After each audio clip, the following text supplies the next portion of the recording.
할렐루야.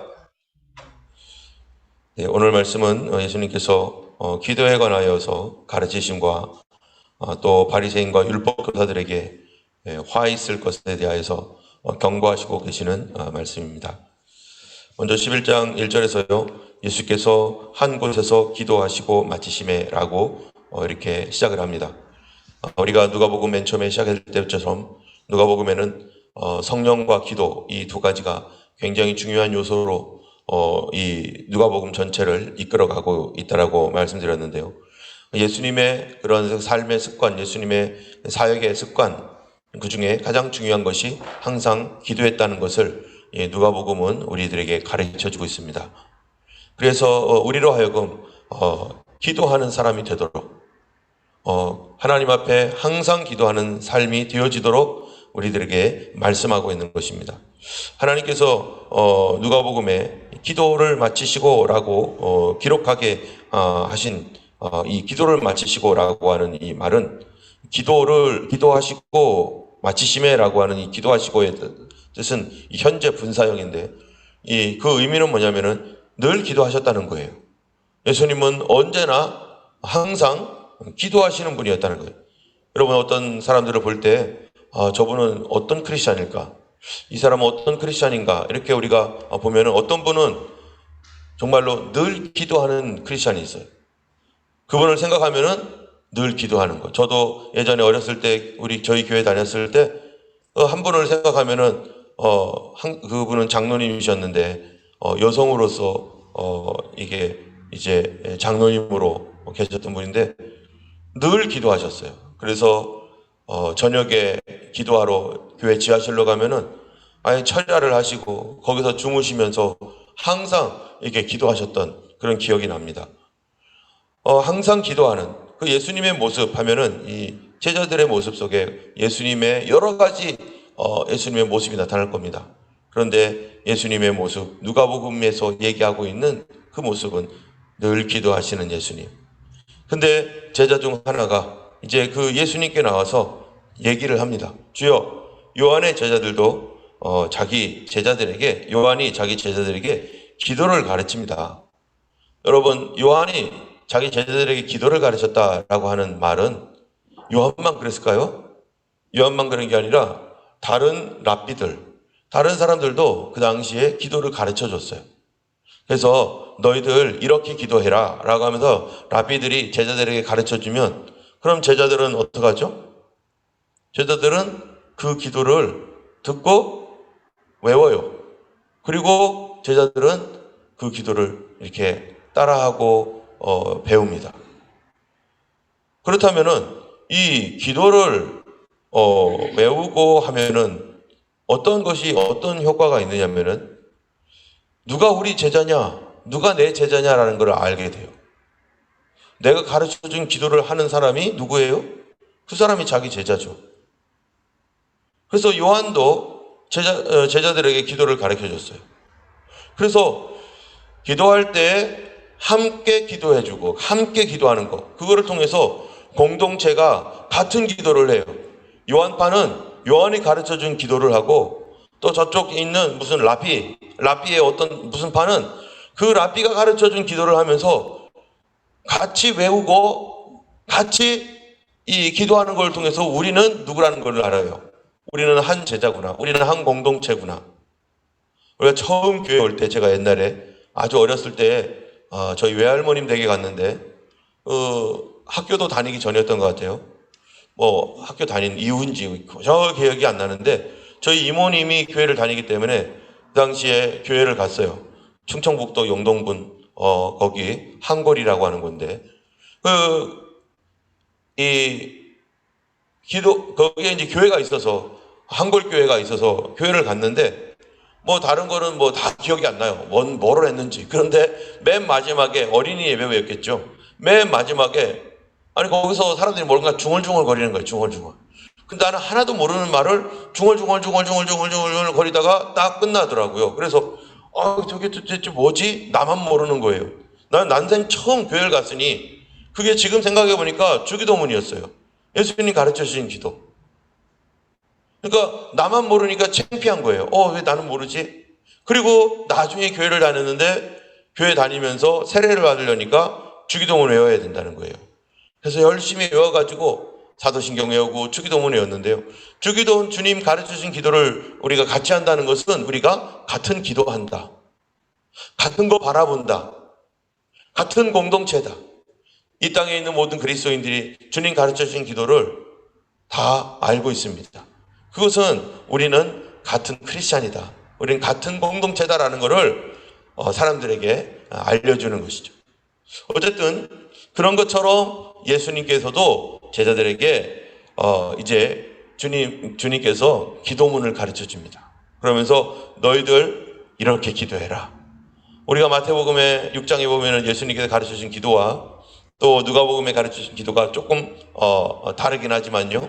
그러나 성경 우리가 전체적으로 볼 때 마태복음에 있는 기도가 더 온전한 기도라고 할 수 있겠죠. 자, 이 누가복음에서는 이렇게 시작을 합니다. 2절에 예수께서 이르시되 너희는 기도할 때 이렇게 기도하라. 이 기도할 때 이렇게 기도하라 하시면서 아버지요 라고 처음에 시작합니다. 마태복음에서는 하늘에 계신 우리 아버지. 근데 아버지요 라고 하는 이 말은 헬라어로 파테르라고 하고 또 아빠라고 하는 뜻이기도 한데요.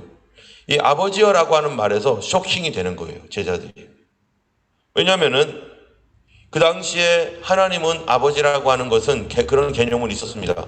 구약 당시에 우리 하나님께서는 우리의 아버지시죠. 우리를 돌봐주시고 우리를 낳으신 그러한 우리 민족의 아버지시지라고 하는 그런 아버지라고 하는 그런 개념은 있었긴 했는데, 그런데 구약 성경 어디를 봐도 아버지라고 부르는 적은 없어요. 뭐라고 부릅니까? 여호와여, 만군의 하나님. 이렇게는 불러도 아버지 이렇게는 단 한 사람도 부른 적이 없어요. 아버지라고 부르며 기도하는 사람이 없어요. 이 만군의 여호와 하나님, 전쟁할 때 모든 그 세력을 무너뜨리는 그 하나님, 천재를 창조하신 엘로힘, 그런 하나님, 우리를 사랑하시고 우리와 언약을 맺어주시는 여호와 하나님, 여호와 니시 하면서 이런 하나님에 대하여 불렀지만 아버지라고 단도직입적으로 하나님께 이렇게 어떻게 감히 사람들이 부릅니까? 사람들은 아무도 못 부릅니다. 그런데 예수님께서 아버지요 라고 부르시면서, 그렇죠, 예수님 누구시니까요? 하나님 아들이니까, 하나님의 아들이니까 아버지요 라고 부르는데, 그런데 이게 문제가 되는 게 뭐냐면은 예수님은 하나님의 아들이니까 아버지라고 부를 수 있다고 치더라도 그거를 어떻게 하라고요? 너희도 불러라. 너희도 이렇게 기도하라는 거예요. 그 얘기는 너희들도 하나님을 누구로 부르라는 거예요? 아버지로 불러라. 그 이전에는 하나님을 아버지로 부르지 않았는데 너희들도 하나님을 아버지로 부르라. 그 다음부터 예수 믿는 우리들은 하나님을 누구라고 부릅니까? 아버지라고 부릅니다. 그러나 다른 어떤 누구도, 이 세상에 있는 다른 어떤 누구도 하나님을 아버지라고 부르지 않아요. 예수님 믿는 우리들 위에는 하나님을 아버지라고 부를 수가 없어요. 그냥 전능하시니요, 거룩하시니요, 온갖 말로 하지만 하나님이 우리의 아빠인가? 근데 예수님께서 하나님을 아버지라고 부르라고 하면서 그 다음에 뭐예요? 아버지예요 하면서 이제 6가지 기도를 합니다. 그런데 오늘은 이 누가복음에서는 5가지로 나와 있어요. 5가지로. 그런데 마태복음에는 6가지인데 그 내용이 뭐냐면은, 첫 번째로는 마태복음에서는 아버지요 하면서 하늘에 계신 우리 아버지 하면서 하늘에 계신이라는 말을 하면서 하늘에 관련된 거, 하나님과 관련된 거 3가지를 얘기해요. 근데 누가복음에서는 2가지만 있습니다. 그 다음에 이 하늘에 계신 아버지요 하고 3가지 얘기하고, 그 다음에 이 땅에 있는 우리들을 위해서 우리에게라고 하면서 또 3가지를 얘기해요. 그게 뭡니까? 하늘에 계신 우리 아버지요. 첫 번째로 이름이 거룩히 여김을 받으시오며, 두 번째로 나라가 임하옵시며, 세 번째로 뜻이 하늘에서 이룬 것 같이 땅에서도 이루어지이다. 이 세 가지가 하늘에 관한 거예요. 영적인 거예요. 그리고 그 다음에는 뭡니까? 우리에게 일용할 양식을 주옵시고 우리가 우리에게 죄 지은 자를 용서하여 준 것 같이 우리 죄를 용서하여 주시고 우리를 시험에 들게 하지 마시고 다만 악에서 구하옵소서. 이게 또 세 가지가 뭐에 관한 거예요? 우리 땅에서 살아가는 땅의 일에 관한 거예요. 그리고 마지막에 이제 대개 나라와 권세와 영광이 아버지께 영원히 있사옵나이다 하면서 이렇게 마침을 합니다. 자, 예수님께서 세 가지씩 말씀하셨는데 먼저 하나님의 이름을 부르면서 하나님의 이름이 거룩히 여김을 받으시오며, 여러분 하나님의 이름을 거룩하게 여김을 받으시라는 말이 뭡니까? 언제 하나님께서 거룩히 여김을 받습니까? 바로 하나님의 이름이 거룩히 여김을 받을 때는 예배하는 상황에서 가장 하나님의 이름이 거룩히 여김을 받습니다. 우리가 예배 때마다 하나님은 거룩하시고 전능하시고 하면서 하나님을 높이시고 찬양하고 하는 일이 예배 가운데 일어나요. 그렇다면 하나님의 이름이 거룩히 여김을 받으시옵소서라고 하는 것은 뭐를 말하는 거겠어요? 하나님께서 예배 받으시옵소서.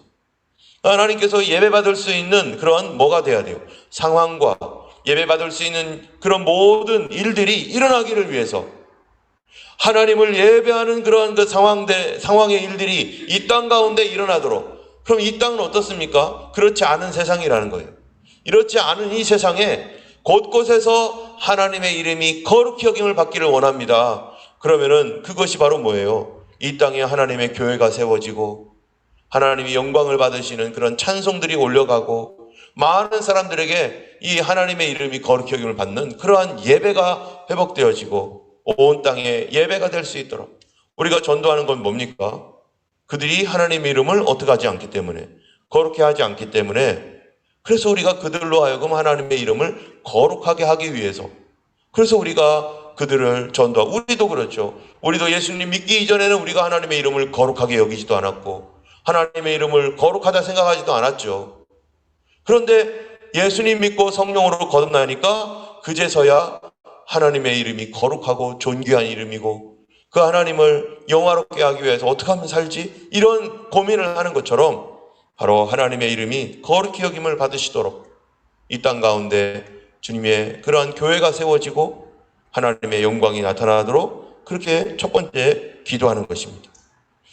이 두 번째로는요, 나라의 임하옵시며 라고 예수님께서 기도합니다. 나라의 임하옵시며라고 하는 말은, 우리나라는 임하옵시며 하니까 우리 뭐 감이 이렇게 딱 안 오지만 영어로는 뭡니까? Your kingdom come. 하나님의 나라가 come, 오게 해달라는 거죠. 우리는 어떻게 생각합니까? 하나님의 나라를 우리가 이 땅에서 건설하자. 세상 사람들은 다 그런 생각하죠. 어떻게 하면 더 잘 사는 나라, 어떻게 하면 지상 천국을 만들까? 뭐 인본주의자든지 뭐 과학자든지 의학자든지 다 더 잘 사는 나라 만들자, 더 편안하게 살자, 더 멋대로 살아보자 하면서 우리가 한번 이 세상을 만들어 보자 하지만, 그러나 예수님의 기도, 반드시 예수님 기도대로 될 겁니다. 그 말씀은 Your kingdom이 와야만 한다는 거예요. 하나님의 나라가 이 땅에 임해야만 하나님의 그러한 그 천국의 삶이 되는 것이지, 결국에는 주님이 재림하셔서, 주님이 그 왕권을 가지고 재림하셔서 이 세상을 통치해야만, 그래야만 하나님의 나라가 임하는 것입니다. 우리의 삶도요, 우리가 만들어가는 게 아니라 누가 도와주셔야 돼요? 우리 하나님께서 오셔야 돼요. 우리 예수님께서 도와주셔야 돼요. 그분이 손을 대셔야만 되는 것입니다. 그래서 하나님의 나라가 이 땅 가운데서 참으로 이제 성취되어지도록, 완성되어지도록 하는 일은 주님이 하시는 일입니다. 때문에 우리 주님이 이 일을 위하여 Your kingdom come, 주님의 나라가 오게 하시고, 세 번째로는 뭐였었어요? 주의 뜻이 하늘에서와 같이 땅에서도 이루어지이다 라고 하는 것이 이 마태복음에는 있는데요, 누가복음에서는 그 부분을 뺐습니다. 어쨌든 하나님께서 오시고 하나님께서 일하셔야만 하나님의 뜻이 성취되고 말씀이 이루어지는데, 세 번째로는요, 우리에게 뭐예요? 날마다 일용할 양식을 달라고. 우리에게 필요한 것들을 하나님이 공급해 주시고, 또 우리에게 죄 지은 모든 사람을 용서하오니 우리 죄도 사하여 주옵소서. 우리가 다른 사람들의 우리가 하나님 앞에 죄 용서해 달라고 기도할 수 있는 근거가 몇 가지입니까? 두 가지예요. 하나는 예수님께서 내 죄를 대신하여 죽었기 때문에 이게 가장 중요한 근거이고, 두 번째로는요, 우리도 다른 사람 용서했습니다. 용서하다, 죄 지은 자라고 할 때 죄라는 것이 무슨 뜻이냐면 빚진 자라는 거지. 빚진 자. 나에게 빚진 자를 내가 용서했습니다. 그 빚을 탕감해 주었습니다. 여러 가지 빚을 집니다. 우리가 사랑의 빚도 지고, 또 우리가 뭐 돈도 빚을 수 있고, 또 다른 여러 가지 신세를 진다고 하죠. 어떤 사람이 나에게 계속 신세를 지고 있어요. 그런데 그것이 우리를 어렵게 하는 경우도 있죠. 그런데 그거를 내가 다 받아주고 용서합니다. 주님, 나도 용서해 주세요. 그래서 하나님의 용서를 받는 조건이 뭐예요? 나도 용서한 것. 그것이 바로 하나님의 용서를 받는 조건이었습니다. 그렇게 주님께서 우리에게 용서를 구할 때 우리가 어떤 사람이 되도록 주님께서 기대하시는 겁니까? 용서하는 사람으로 사는 그러한 우리를 주님께서 되어지도록 기도하고 계시고, 또 마지막으로는요, 4절에 우리를 시험에 들게 하지 마옵소서 하라.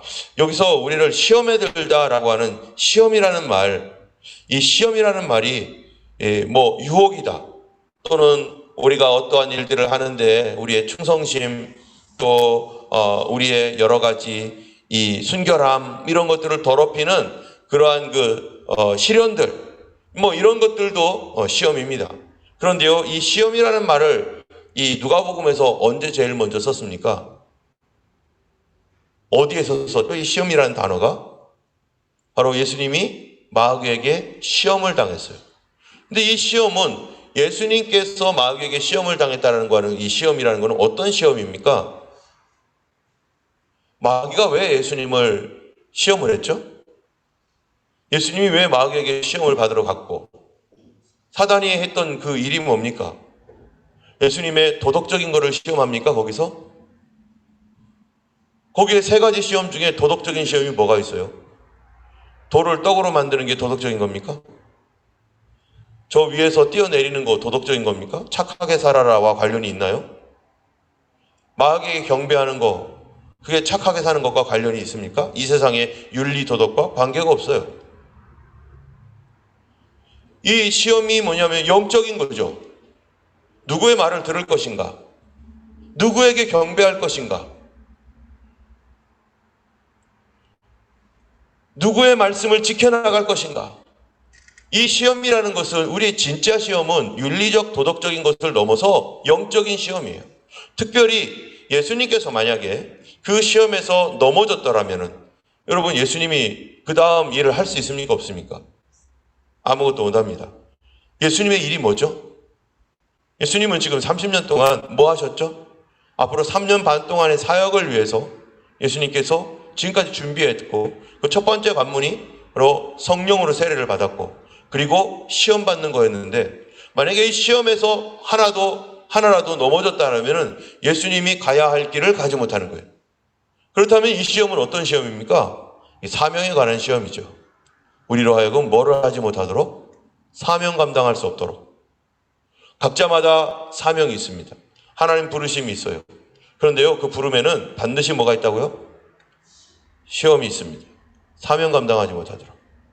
목회자는 목사로서의 사명이 있죠. 또 여러 성도님들은 각자마다 자기의 사명이 있어요. 사명 없는 사람이 어디 있습니까? 다 있습니다. 큰 일이든 작은 일이든 하나님께서 맡기신 일이 있어요. 그런데 사단은요, 그거 감당하지 못하게 시험합니다. 거기에서 유혹받게 시험하고, 거기에서 충성심 잃어버리도록 시험하고. 어떤 사람들은 교회를 잘 섬기는 사람이 있습니다. 교회 굳은 일을 다 하고 이러는 그 사람들이, 그게 자기의 사명인 사람이 있죠. 한 교회를 섬기는 그런 사명. 근데 그 사명을 소홀히 여기게 만들고, 그 사명에서 떠나가게 만들고, 불평하게 만들고, 원망하게 만들고, 또 그것으로 자기의 권력을 삼아서 막 휘두르는 그런 일들을 하게 하고, 하나님께서 사명을 주셔서 장로가 되고 집사가 되고 이랬더니, 내가 나에게 어떤 거를 맡겼더니 그거 가지고 내 힘 자랑하면서, 이거 가지고 내 마음대로 이거 자기가 가지고 있는 힘을 가지고 이렇게 저렇게 하면서요, 사람들을 부리려고 하고 있고, 이게 시험 아니에요? 이게 사단의 시험에 넘어가 버리는 거죠. 다른 사람이 너 위대하게 보게 해라. 너 나에게 경배해라. 그리고 자기가 가지고 있는 거 가지고 사적으로 그거를 도용해 가지고 이리저리 사용하고, 여러 가지 시험이 있습니다. 이런 시험에 들게 하지 마옵소서라고 했는데, 들게 한다는 말이 뭡니까? 이게 들게 하다, 이게 굴복하다라는 뜻이에요. 시험에 굴복하지 않게. 결국 하나님께서 나에게 주신 것을 깨끗하고 정직하게 바르게 그 사명 충성스럽게 감당할 수 있도록 우리가 가야 되는데, 반드시 이런 트라이얼, 템테이션, 그런 것들이 있기 때문에 주님께서 이 기도를 하시는 거예요. 우리도 이 기도해야 됩니다. 하나님, 시험에 들지 않게 해주세요. 내가 가지고 있는 내 이 사명 가운데 걸어가고 있는데, 이것 갖고 주님, 내가 이 유혹과 시련과 또는 내 멋대로 해서 내가 하나님께로부터 받은 이 귀중한 사명을 더럽혀버리는, 이 순결하지 못하게 만들고 이거를 깨뜨려버리는 이 사명을 감당하지 못하게 하는 시험에서 하나님 승리할 수 있도록, 우리가 때때로 그런 마음들이 얼마든지 일어날 수 있습니다. 자기의 권력으로 삼으려고 할 수도 있습니다. 그런데 여기에 굴복하지 않고 우리 하나님 앞에 충성되게 일할 수 있는, 그래서 작은 일에 충성된 자가 큰 일에서 충성된다고 하신 말씀처럼, 우리가 하나님 앞에 나에게 맡기신 것, 내가 지금 현재 맡고 있는 그것에서 시험에 들지 않게 우리 주님 앞에 늘 기도해야 될 것입니다. 그러면서 첫 번째로 기도에 대하여 가르쳐 달라고 했더니 이렇게 예수님 가르쳐 줬어요. 그리고 두 번째, 세 번째 가르친 내용이 기도에 관한 것이 있어요. 두 번째가 뭡니까? 5절에서 8절까지가요, 예수님의 두 번째 가르치신 내용이에요. 어떤 친구가 있는데 밤중에 이 친구, 자기의 다른 어떤 친구가 찾아와 가지고 배가 고파 죽겠는데 먹을 게 없는 거예요. 그러니까 이 친구가 자기 친구에게 가가지고 뭐라고 해요? 막 먹을 것 좀 달라고 막 도와달라는 거예요. 그런데 그 7절에 보면은요, 뭐라고 합니까? 그가 안에서 대답하여 이르되, 나를 괴롭게 하지 말라. 문이 이미 닫혔고 내 아이들이 나와 함께 침실에 누웠으니 일어나 내게 줄 수가 없노라 하겠느냐. 지금 이 친구가요, 어떤 상황이냐면 밤이 되었어요. 밤이 되었는데 다른 친구가 찾아와가지고 그렇게 되니까 이제 할 수 없이 자기 친구에 찾아가는데 딱 가니까, 그 집에 딱 가니까 밤에 왔기 때문에 어때요? 문이 이미 닫혔어요. 문이 열려 있다면, 불 켜 있고 문이 열려 있다면 친구한테 말하기 쉽죠. 똑똑똑 두드려서 아직 안 자고 있지? 있잖아, 친구가 왔는데 좀 떡 좀 빌려줘, 이렇게 하기는 쉬워요. 그런데 이미 불 다 껐어요. 그리고 문이 닫혔어요. 거기에다 대고 문 두드리면요, 오늘날로 말하면 어떻게 되는 거예요? 그거 무례한 거죠. 얼마나 무례합니까? 자기 집 문이 다 잠기고 불도 다 껐고 아이들도 누워있는데 그 앞에 가가지고 자기 친구 먹이겠다고 문을 막 두드리는 거예요. 애들도 잠자고 있고 이제 너무 피곤해가지고 다 잠자고 있는 그때 문을 두드려가지고 다 깨워버리는 거죠. 이게 얼마나 무례한 일입니까? 그런데 예수님께서 이 모습을 가지고 기도를 가르쳐 주는 거예요. 너 만약에 가다가 문이 닫혔으면 너 문 두드리겠니? 불 꺼졌으면 문 두드리겠니? 안 두드리겠죠. 그런데 여기에서 이 친구는 어떻게 하는 거예요? 문이 닫혔는데 두드리는 거예요. 여러분, 우리 삶의 기도는 언제 합니까? 밤중에 하죠. 밤중에 하는데요, 어려운 시절에 기도를 합니다. 그런데 하나님 앞에 나아가는데 문이 닫혔다고 해보세요. 이 주님 앞에 나아갈 때 우리가 어떤 마음을 가지고 나갈 것인가? 이 문이 닫혀 있는 상황, 이 내 상황이 이거는 얘기하기 어려워, 이거는 해도 안 돼, 이거는 불가능한 거야, 라고 하는 그런 상황에서 과연 우리가 기도할 것인가? 주님께서 뭐라고 하시는 거예요? 기도하라는 거예요. 기도를 하라는데 8절에 보니까 7절에 보면은 그렇게 하면 그 친구가 아이들도 나와 함께 자고 침실에 딱 누웠는데 내가 일어나서 너에게 줄 수 없노라 하겠느냐? 친구면은 어떻게 한다는 거예요? 그 친구가 그렇게 한다는 거예요.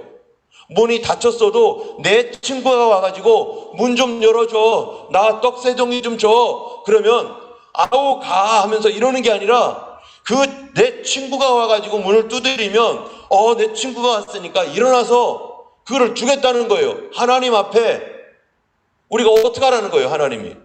하나님께서 비록 문이 닫혀 있는 것 같을지라도 우리 하나님 앞에 나와서 주님 앞에 뭐 한다는 거예요? 간청을 하면 하나님이 준다는 거예요? 안 준다는 거예요? 주시겠다는 거예요. 기도는 반드시 응답된다는 겁니다. 그래서 8절에 내가 너에게 말하노니 비록 벗됨으로 인하여서는 일어나서 주지 아니할지라도 그 간청을 인하여는 일어나 그 요구대로 주리라. 이 간청이라는 뜻이 뭡니까? 간청이라는 뜻의 원어는요, 부끄러움 없이 이 뜻입니다. 부끄러워하지 않고. 여러분 어떤 분들은요 이런 생각을 하는 분이 있어요. 나는 하나님께 부끄러워서 기도 못하겠어요. 사단의 말입니다. 마귀가 하는 말입니다. 나는 부끄러워서 주님의 일을 못해요. 그 마귀가 하는 말이에요. 하나님 앞에 나갈 때는, 우리 하나님 아버지 앞에 나갈 때는 부끄러움이 없다는 거예요. 그래서 은혜의 보좌 앞에 어떻게 나가라고요? 담대히 나가라고. 하나님께서 잠자다가도 일어나서 불도 껐고 자녀들도 다 자고 있는데 네 친구가 와가지고 두드리면 아유 가라고 할 사람이 있겠느냐? 네 친구 중에. 그건 친구가 아니지. 혹시 조금 내일 와 이렇게 하는 사람이 있다 할지라도 문을 두드리면 그 간청함 때문에, 부끄러움 없이 온 것 때문에, 얼마나 올 때 부끄럽습니까? 갈까 말까, 내 친구한테 이렇게 어떻게 할까 말까, 이런 부끄러움을 가지고 올지라도 부끄러움 없이 그래도 두드리라는 거예요. 우리 하나님 앞에 정말로 부끄러움 없이 나가야 됩니다. 내가 비록 부족하고 하나님 앞에 참 못한 거 많고 사람들 볼 때 내 얼굴이 화끈거리는 것도 있고 참 여러 가지로 인격적으로나 뭐로나 참 부족한 거 많죠. 저도 인간적으로 보면요, 제가 여기 서겠어요? 부끄러워서 못 쓰죠. 그런데 그럼에도 불구하고 우리 하나님 앞에 나갈 때는 그렇게 나가라는 거예요. 그게 하나님 아버지의 마음입니다. 그랬을 때 왜 이렇게 무례하게 이 시간에 와가지고 힘들게 하느냐라고 물어보지 않는다는 거예요. 그리고 뭐가 필요해? 너 내 친구잖아. 그래서 주겠다는 겁니다. 여러분이 누가복음에서 말씀하고 있는 게 뭡니까? 이 간청하는 기도, 하나님 앞에서 이가 밤에지만 문이 닫혔지만 그러나 가서 용기를 내어서 하나님 앞에 두드리는 기도, 그 기도는요 부끄러움 없이 하나님께 나아가서 하는 기도, 이 기도가 될 때까지 그 사람이 두드리기까지 뭐가 필요해요? 그 사람에게는요, 그 마음속에요 그 부끄러움을 이기는 것이 필요합니다. 그 문 앞에서요 어떻게 해야겠어요? 우리는요 두드릴까 말까, 기도할까 말까, 두드릴까 말까, 얼마나 고민하겠어요. 우리도 기도하다가 중단하다가 할까 말까, 한번 할까 말까, 막 살짝 한번 떡 두드려 보기도 하고. 막 기도는요 어떻게 합니까? 담대하게 해야 되고요, 기도는요 인내 가지고 기도해야 됩니다.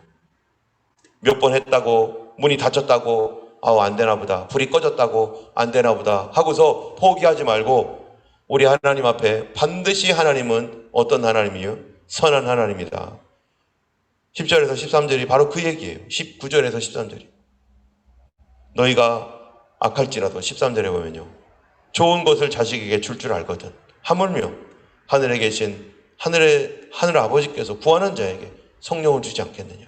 누가 생선 대신에 뱀을 주겠느냐? 생선을 달라고 했는데 뱀을 준다. 여러분, 생선을 달라는데 뱀을 준다는 게 무슨 소리입니까? 생선이 뭐가 막 펄떡펄떡 거리는데, 그래서 이거 가져가 해가지고 가서 생선인 줄 알고 딱 폈는데 뱀이 나와요. 이게 뭔 짓이죠? 속이는 거 아니에요, 속이는 거. 하나님의 은혜라고 해가지고 받아왔는데 그거를 펴보니까 뱀이 와가지고 손을 물어버렸어요. 하나님께서 우리를 속이는 하나님이냐? 하나님이 속이지 않는다. 상황을 악화시키는 하나님이냐? 하나님 상황을 악화시키는 분이 아니다. 여러분, 어떤 사람은 점점점 악화가 되고 문제가 더 심각해지는데요, 계속해서 몇 년이고 그걸 끌고 가는 사람이 있습니다. 여러분, 그게 하나님의 뜻입니까? 시간이 갈수록 악화돼요. 하나도 나아지는 것도 없고 더 나빠지고 기도는 더 안 되고 예배는 더 안 되고, 하나님 그 시련과 하나님 주시는 그 은혜 안에는요, 비록 시련이 오는 것일지라도 거기 계속 위로와 평강과 능력이 함께 따라오면서 그거를 견뎌 나갈 수 있는 그런 은혜가 있는데, 이거는요 그런 은혜 전혀 없이 더 악화돼요. 여러분, 이거 하나님 것입니까? 하나님 주시는 거하고 아닙니다. 이거는 속이는 거예요.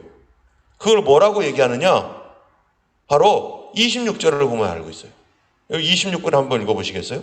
같이 읽겠습니다. 이에 가서 저보다 더 악한 귀신 7을 데리고 들어가서 거하니 그 사람의 나중 형편이 전보다 더 심하게 되느니라. 이 사람의 나중 형편, 여러분, 최종적으로 전보다 7배 더 심해지고 전보다 더 악해지고 결국 그렇게 된다는 거예요. 누가요? 사단은 속입니다. 마귀는 속여서 하나님인 것처럼 해가지고 조금만 기다려봐. 그런데 계속 나빠져.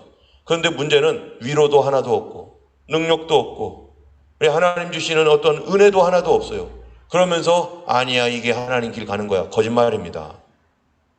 하나님은 우리에게 생선을 달라고 했는데 뱀을 주시는 하나님이 절대 아닙니다. 알을 달라고 했는데 전갈을 주시는 하나님이 아닙니다. 너희가 악할지라도 자식에게는 좋은 것을 주는데 하물며 하늘에게서 하나님 앞에 구하는 자에게 하나님이 뭐를 주지 않겠느냐고요? 성령을 주지 않겠느냐. 성령님은 우리로 하여금 위로하시고 능력을 주시고 겸손하게 하시고 더 기도하게 하시고 더 충만하게 하시는 분, 그런 분이 성령님이죠.